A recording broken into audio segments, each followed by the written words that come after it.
Hi everyone, welcome back to the channel. In today's video, I will show you how to download and install Vanguard for Valorant using the latest update. So without further delay, let's get straight into it. Now, Vanguard is the anti-cheat system that Valorant uses.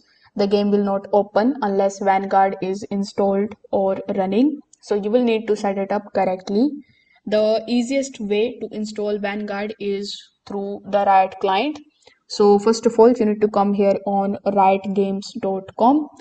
Make sure that you basically come out of your gameplay here.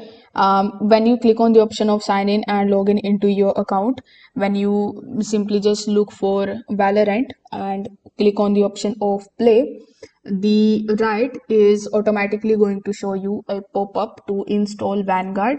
So when you just see that option, simply click on the option of install. Wait for the setup to finish, and once the setup is completed successfully, simply restart your computer. If you don't have a Valorant installed, you can download the Riot client and install Valorant normally.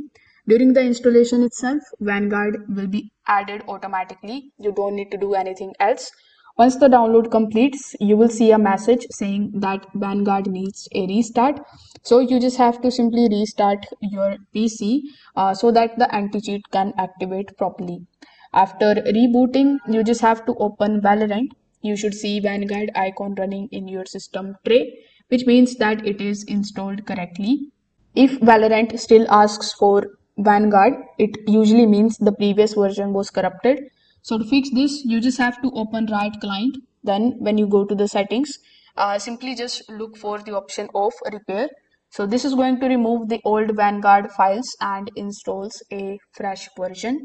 So if this video helped you out, make sure that you like this video and subscribe to the channel. Thanks for watching.